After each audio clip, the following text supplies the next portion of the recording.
2021년 6월 마지막 주 그리고 7월 첫째 주에 지난 한 주간 호주에서 가장 이슈가 됐던 뉴스를 소개해드리도록 하겠습니다. MKL 시드니입니다.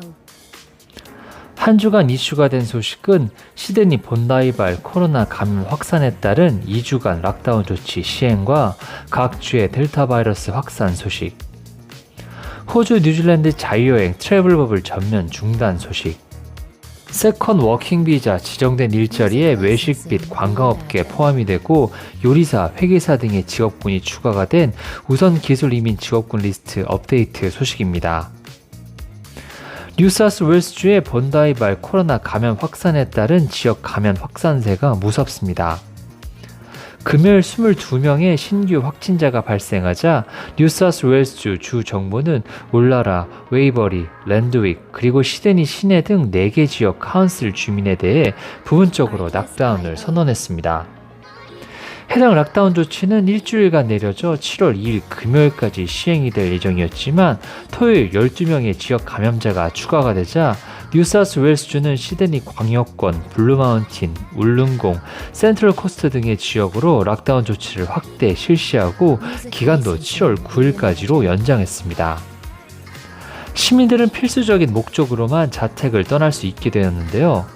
재택근무가 불가능해 반드시 출근을 해야 하는 경우, 집에서 교육을 받을 수 없어 반드시 교육을 받으러 가야 하는 경우, 운동을 하는 경우 10명 미만, 백신 접종을 포함해서 치료가 필요한 경우나 돌봄이 필요한 경우, 생필품을 구입하는 경우입니다.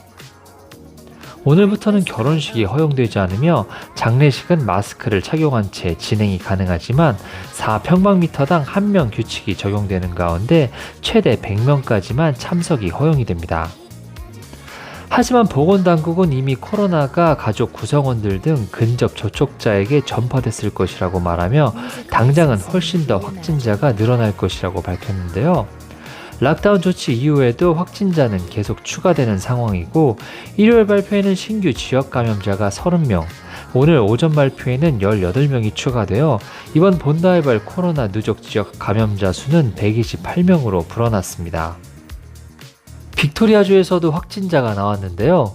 지지난주 토요일 시드니 딸집을 방문했었던 60대 남성은 일요일 멜번 집으로 돌아간 후 지난주 화요일 저녁부터 코로나 증상이 나타나기 시작했으며 수요일 진단검사 후 확진 판정을 받았습니다.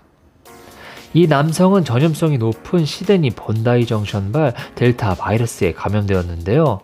이후 이 남성의 직장 상사도 확진 판정을 받게 됐습니다. 하지만 다행스럽게도 지난 주말에 지역 감염자가 더 이상 나오지 않아 확산은 되지 않고 있는 상황입니다. 이번 일로 빅토리아 주 정부는 25일 금요일 새벽 1시를 기해 시드니 광역권과 울릉공을 레드존으로 격상시켰습니다. 레드존을 방문한 사람은 특별 허가를 받지 않는 한 빅토리아 주로의 이동이 금지가 되며 레드존에 머물렀던 빅토리아 주민들은 집으로 돌아가기 위해 허가를 먼저 받아야 하고 이후 14일간 자가 격리를 실시해야 합니다. 퀸즐랜드주도 지역 감염자가 조금씩 증가하고 있습니다. 앞서 확진 판정을 받았던 국제선 승무원 관련 확진자들이 늘어나고 있는 상황인데요. 해당 승무원은 14일에 격리를 마치고 호텔을 떠난 뒤 확진 판정을 받았는데 이 승무원은 호텔 격리 요원을 통해 바이러스에 감염된 것으로 파악이 되고 있습니다. 격리 해제 후 승무원은 포르투갈 패밀리 센터에서 식사를 했었는데요. 이후 연관된 지역 감염자들이 늘어나고 있습니다. 주 정부는 최근 관련 확진자들은 감염 증상이 발전하는 내내 자가 격리 중이었기 때문에 지역 감염 확산 우려가 적다고 말했지만 NT 지역에서 온 광부의 델타 변종 바이러스 확진 사례는 걱정이 된다고 밝혔습니다.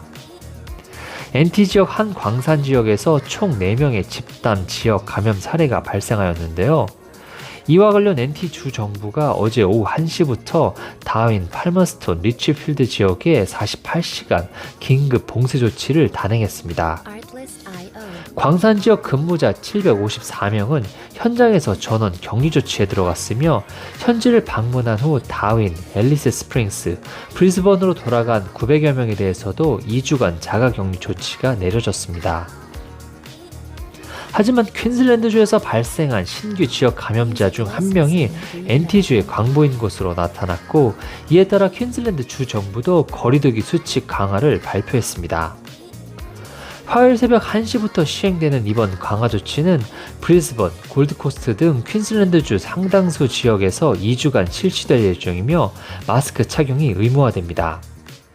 또한 4평방미터당 1명 규칙이 다시 적용이 되고 실내 모임이 가능한 사람은 30명 미만으로 제한이 됩니다.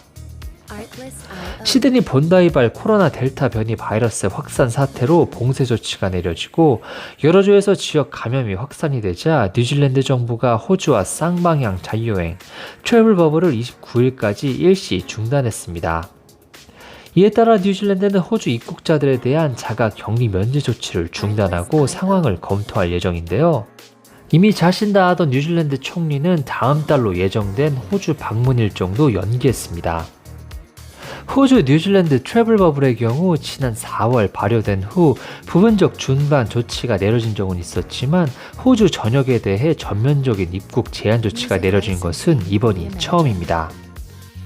계속되는 코로나 확진으로 인해 코로나 전용 격리시설 건설이 꾸준하게 재개가 되고 있는 가운데 스콧 모리슨 총리가 멜번 북부 미클램 지역에 위치한 연방정부 소유의 부지에 1000여 개의 침상을 지닌 격리시설을 건축하겠다고 발표했습니다.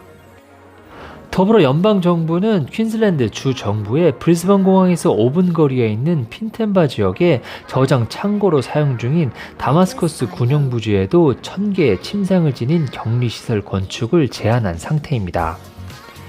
퀸즐랜드 주 정부가 해당 제안을 받아들일 경우 2022년 초부터 운영이 가능해질 것으로 전망이 되는데요. 하지만 퀸즐랜드 주 정부는 지방 지역의 격리시설 건설을 원하고 있기 때문에 도심 격리시설을 제한하는 연방 정부안에 대해 다른 방식이 요구될 것이라고 지적했습니다. 또한 연방 정부는 서호주주 내 전용 시설 부지도 탐색 중인데요. 퍼스 공항이나 잔다컷 공항 중 하나에 1000개의 병상을 갖춘 전용 격리시설 건설안을 고려 중입니다. 워킹 홀리데이 비자 세컨 비자를 신청할 수 있는 지정된 일자리 조건에 외딴 시골의 외식업계와 관광업계가 포함이 됩니다. 첫 번째 워킹 홀리데이 비자 기간 동안 인구 저밀도 지역에서 88일 이상 지정된 일자리에서 근무를 하면 세컨 비자를 신청할 수 있는 자격을 갖추게 되는데요. 원래 지정된 일자리는 농업, 어업, 광산업, 건설업 등이 포함되어 있었습니다. 하지만 코로나 팬데믹으로 어려움을 겪고 있는 외식 및 관광업계의 회복을 돕기 위해 여기에 추가로 외식과 관광업계가 포함이 된 것입니다. 또한 알렉스 호크 이민부 장관은 요리사, 회계사, 멀티미디어 전문가, 소프트웨어 프로그래머 등 22개 직업군이 추가가 된 우선기술 이민 직업 리스트를 발표했습니다. 기존의 팬데믹 극복에 필요한 간호사, 의사, IT, 엔지니어링 등 19개 직업군으로 이루어졌던 우선 기술 이민 직업군 리스트에 호주 정부가 코로나 팬데믹 회복을 위한 최우선 직업군으로 간주되는 추가적인 직업군을 발표한 것인데요. 이에 따라 더 많은 기술 이민자들이 호주에서 신속하게 비자를 받을 수 있는 자격을 얻게 됐습니다.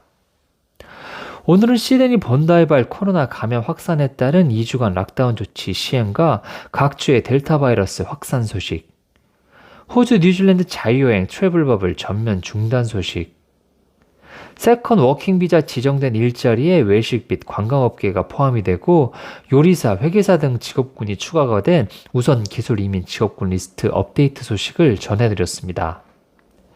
이번 주 호주 주간 뉴스는 여기까지고 다음 주에 다시 찾아뵙겠습니다.